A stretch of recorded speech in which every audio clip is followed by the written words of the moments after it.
Bonjour et bienvenue à tous sur Français tout doux. Bonjour.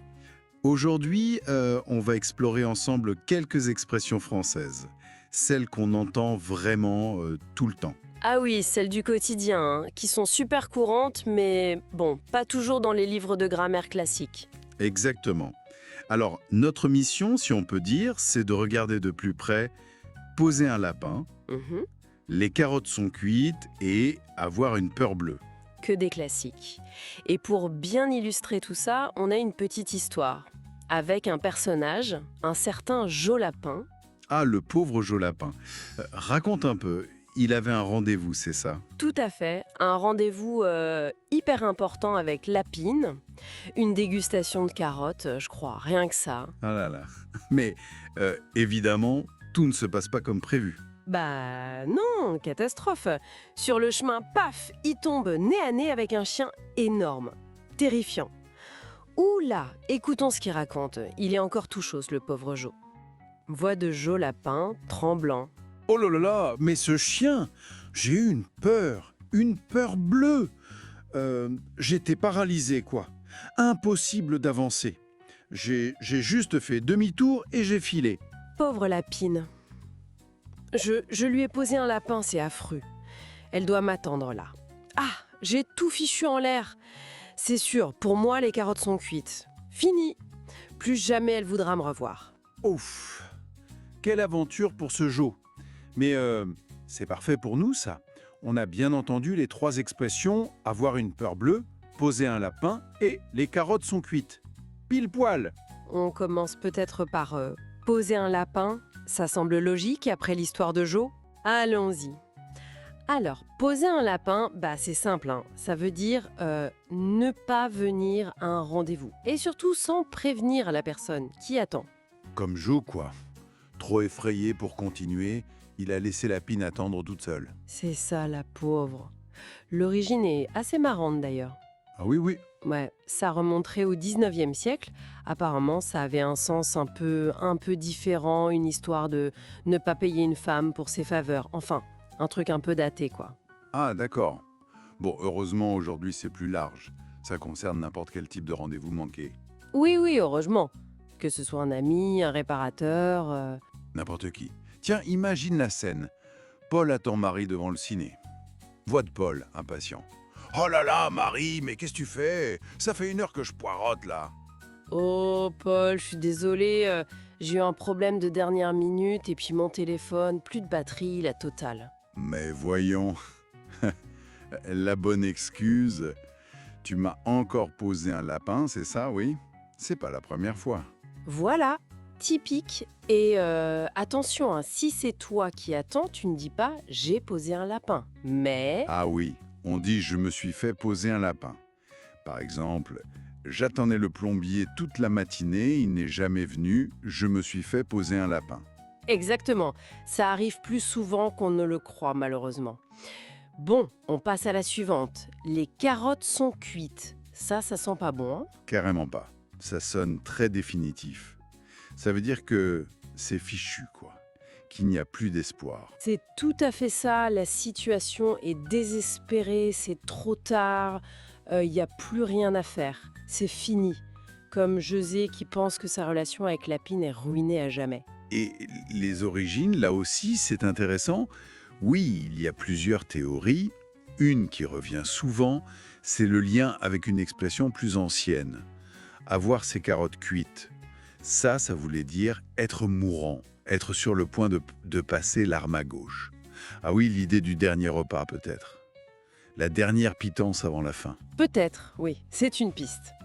Et puis, il y a cette anecdote historique assez dingue. Laquelle? Pendant la Seconde Guerre mondiale, Radio Londres, la radio de la France libre, utilisait les carottes sont cuites comme message codé. Sérieux? Pour annoncer quoi? Pour annoncer à la résistance française que des actions, des débarquements ou des opérations étaient imminentes. C'était le signal. Incroyable. Une expression aussi banale, utilisée pour un truc aussi important. Fascinant. Carrément. Bon, autre exemple, plus léger. Un étudiant qui doit annoncer ses résultats d'examen. Euh, Maman, j'ai eu mes notes. Ah, et alors? Raconte vite. C'est bon? Ben, c'est la cata, en fait. J'ai tout raté. Je crois que pour cette année, les carottes sont cuites, vraiment. Oh non. Mais tu es sûr? Il n'y a pas de rattrapage, rien? Si, mais vu mes notes, ça va être impossible. Non, franchement, les carottes sont cuites. Aïe. Espérons qu'il s'y trompe. Mais bon, entre nous, les carottes cuites, c'est quand même bon pour la santé. Ah oui, heureusement. Allez, dernière expression. Avoir une peur bleue. Rien que le mot bleu, ça donne une idée de l'intensité, non? Ah oui, là on n'est plus dans la petite frayeur.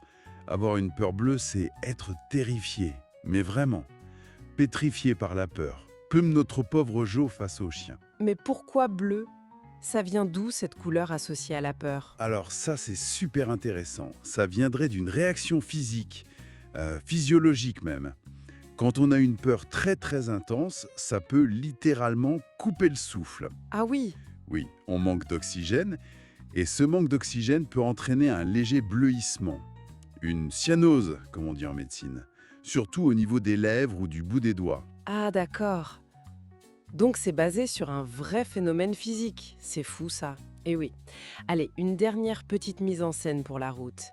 Un mari rentre chez lui et sa femme est, disons, un peu secouée. Ok, vas-y. Voix du mari entrant. Chérie, c'est moi, je suis rentrée. Voix de la femme haletante, paniquée. Ah, te voilà enfin! Oh là là, j'ai cru que j'allais mourir. J'ai eu une peur, mais une peur bleue. Évelyne, voix du mari, inquiet.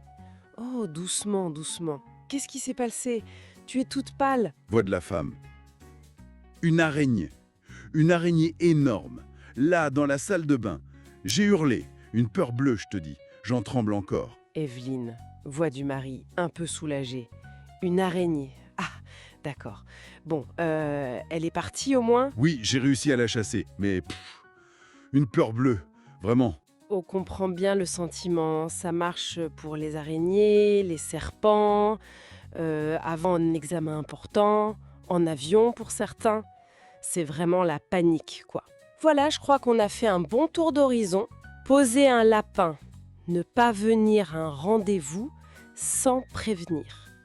Les carottes sont cuites, c'est fini, c'est trop tard, plus d'espoir. Et avoir une peur bleue, être absolument terrifié. C'est ça. Et tout ça grâce à notre ami Jo Lapin et ses mésaventures. Ce qu'il faut retenir pour tous ceux qui apprennent le français, c'est d'y aller doucement. Oui, exactement. Pas besoin de tout savoir tout de suite. Comme on dit, petit à petit, l'oiseau fait son nid. Le plus important, c'est d'essayer, d'oser utiliser ces expressions. Surtout, oui. Et ne pas avoir une peur bleue de faire des fautes, c'est normal. C'est même comme ça qu'on apprend le mieux, en se trompant un peu. Tout à fait. Bon, on espère que cette petite exploration vous a plu et qu'elle vous sera utile pour parler un français encore plus. Naturel.